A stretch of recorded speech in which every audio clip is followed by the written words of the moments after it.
Be Wealthy and Smart, episode 916.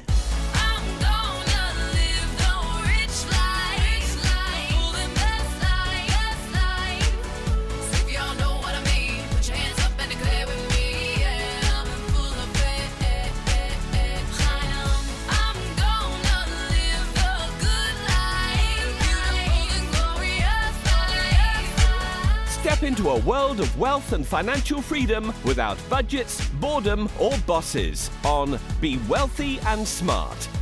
And now, here's your host, Linda P. Jones. Welcome to Be Wealthy and Smart. I'm Linda P. Jones, America's Wealth Mentor, empowering women and men worldwide to financial freedom. On today's show, we're going to talk about how employers and employees can handle the Great Resignation. This is going on all over, where people are having second thoughts about staying in their jobs. And there's a huge, massive trend of resignations happening, especially at big tech companies. So I wanted to share this Forbes article with you. It was written by Tammy Homegardner, who did a really good job talking about some different strategies for both employers and employees to navigate through this Great Resignation. And it says there has been a major unexpected shift in the workplace that has left everyone scratching their heads. After a year filled with shutdowns, economic uncertainty, and record-breaking unemployment levels, a massive change took place that nobody could have anticipated. People are quitting their jobs. The Labor Department estimated that a record 4 million people have decided to leave their jobs in April of this year alone, placing job vacancies at a 20-year high. And here's the kicker. No one wants to fill them. Dubbed the Great Resignation, we are in uncharted territory. Here is what's happening and why. 2020 was tumultuous. Across the globe, individuals feared for their health, financial well-being, and future. People used this time to assess where they were and where they wanted to be.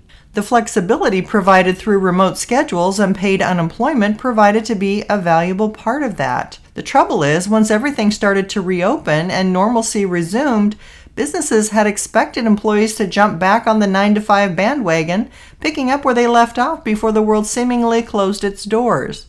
Employees, feeling emboldened, decided they had better things to do. No longer burdened with a long commute or the daily office grind, employees finally had the time needed to reflect. Some loved working from home so much they vowed never to set foot in the office again. Others realized they hated their jobs and wanted to do something that ignited them. After a year of being so worried about their lives, figuratively and literally, can you blame them? This new season is a fresh start. People refuse to pick up where they were. Instead, they're going to pick up and take off where they want to be. As an employer, what can you do to incentivize employees to return to work? Number 1, be flexible. If employees can work from home, why not let them?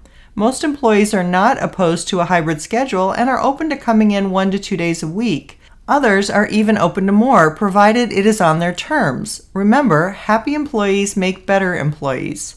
Number 2, review your compensation and benefits. Employees aren't always looking for a higher salary, though that never hurts.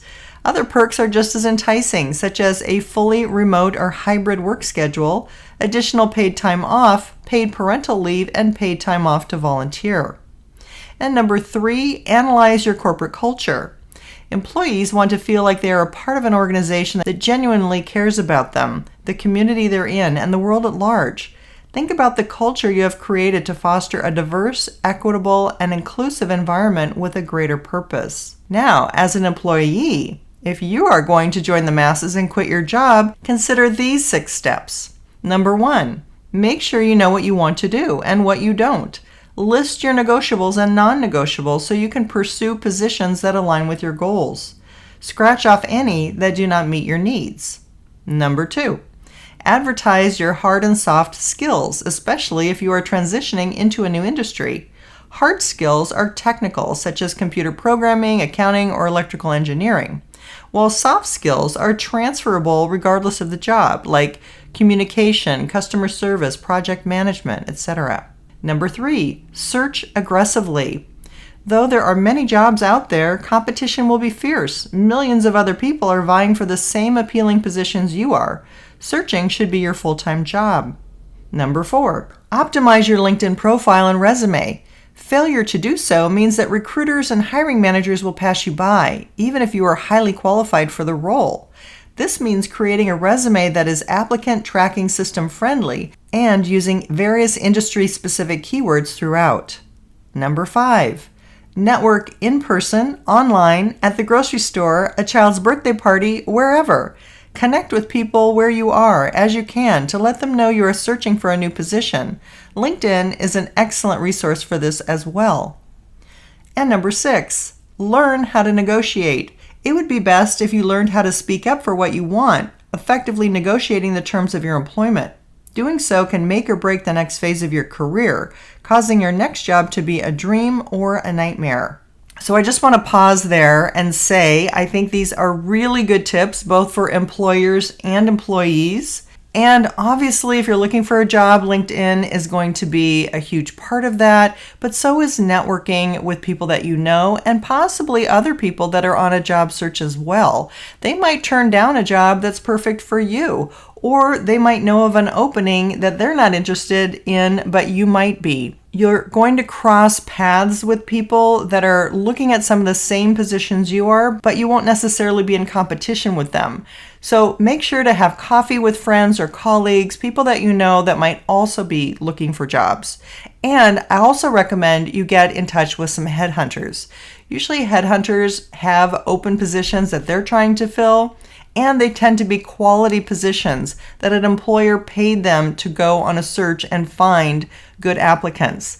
So seek out headhunters, as they are often the gatekeepers to some really great positions too. The article goes on to say, where do we go from here? I believe that people pursuing their passions and demanding better working conditions is a positive for employees and employers alike. I also think that such demands are long overdue, as wages have been stagnant for quite some time. I do, however, have some concerns. People have been able to save money over the past year between stay-at-home orders, stimulus checks, unemployment, and at times some severance pay. While this is all well and good, these funds will not last forever. If employees do not find jobs that suit them and money runs dry, people may find themselves in a desperate situation and then employed at jobs that were worse than they had before. So as you search, I encourage you to be balanced with your approach. And if you are an employer, please note that people want to work, but they want to do so under different conditions. Andy Warhol is often credited with saying, "They always say time changes things, but you actually have to change them yourself. The time is now." End of article. Well, I think she did a super job with this article. Tammy is a career coach and LinkedIn expert, so you might want to look up Tammy Homegardner. But mostly, I think that's just level-headed common sense and a lot of commentary about what we're really experiencing since the pandemic. I put out an email to my list last week talking about how it's okay to change your spending habits and how it's okay to think a little bit shorter term and do some things that maybe you normally wouldn't do. We've all been super responsible, saving for retirement, saving for kids' college education, putting money aside, investing. We do all of these things on a regular basis for good long-term planning. But the pandemic, if nothing else, has made us think about things more short-term. It's made us really look at how are we doing with our family life, our relationships? How are we doing with our health? How is our happiness of life going? Are we really feeling happy and feeling like we're spending money on the things we want to spend money on? Or have we put off everything so far into the future that we are uncomfortable spending money today? I think it's okay to shift your focus a little bit more toward today and live a little bit more right now than putting everything off into the future. Cut yourself some slack, give yourself some flexibility of spending. If you want to take a little trip, go to the mountains, go to the ocean, whatever that might be, I think that is a good idea right now. Do what you need to do for your mental health. That is a huge factor for a lot of people as we go through isolation and some of the things that we had to experience last year. It can be really tough, and sometimes you just need to be a little bit nicer to yourself and cut yourself some slack. There's nothing more important than you having good health and focusing on whatever you need to do, both physically for your health and mentally for your health, are your best investment. If you haven't yet subscribed to Be Wealthy and Smart, hit the subscribe button and you'll be notified as soon as new podcasts are available so you never miss one of them. And if you want to be on my email list, simply go to my website at lindapjones.com. There's a pop-up there. Put in your email address and your first name, and you'll be on my regular list of receiving my once-a-week email every Thursday. That's all for today. Until next time, live the good life and be wealthy and smart. Thank you for listening to Be Wealthy and Smart with Linda P. Jones. Share the wealth and tell your family and friends about the show. Check out our website, blog, and social media for more riches at www.bewealthyandsmart.com.